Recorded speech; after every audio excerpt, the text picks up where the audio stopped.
Assalamualaikum warahmatullahi wabarakatuh. Perkenalkan, nama saya Fiana dengan NIM 15281102623. Program Studi Bimbingan dan Konseling Pendidikan Islam, Fakultas Agama Islam, Universitas Muhammadiyah Makassar.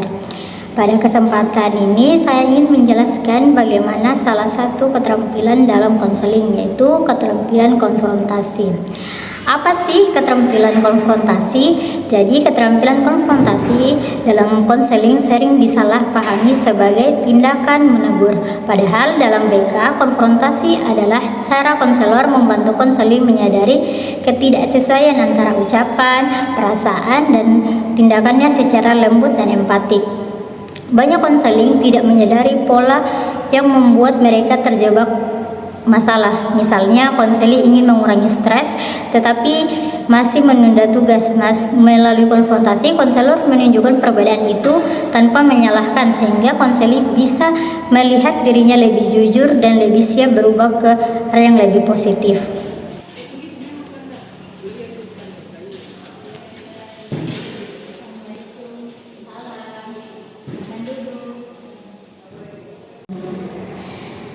Baik, sebelum kita mulai, boleh kakak tahu siapa namamu? Nama saya Citra. Oh baik, Citra. Kakak perhatikan kamu tampak lelah hari ini. Apa yang sedang kamu rasakan? Iya Bu, saya merasa sangat lelah. Tugas kuliah terlalu banyak. Saya merasa tidak sanggup untuk menyelesaikannya semua secara tepat. Kamu merasa kewalahan dengan banyaknya tugas ya? Iya Bu, rasanya setiap dosen memberi tugas sampai bersamaan. Saya sudah berusaha mencicil, tapi belum selesai dikerjakan, sudah ada tugas baru lagi. Kamu sudah berusaha keras. Kamu sudah berusaha keras, tetapi tetap merasa terbebani karena waktu dan tenagamu terbatas. Betul Bu, kadang saya jadi menunda karena terlalu lelah. Tapi kalau ditunda, saya malah makin stres.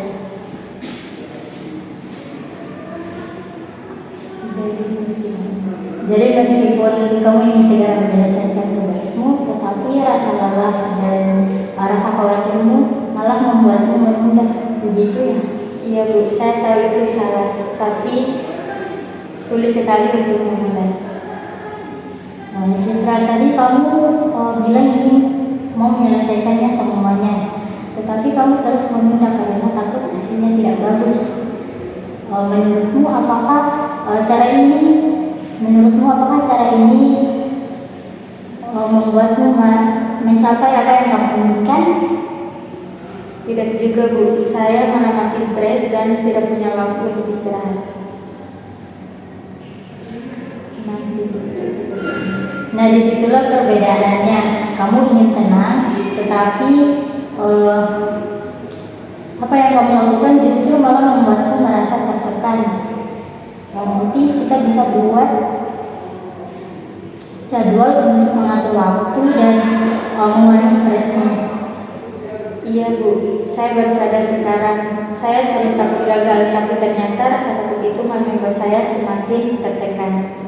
Itu hal yang wajar, semua mahasiswa pasti pernah mengalaminya. Yang penting kamu perlu jujur pada dirimu sendiri untuk mau berubah. Ini adalah langkah penting untuk mau berubah.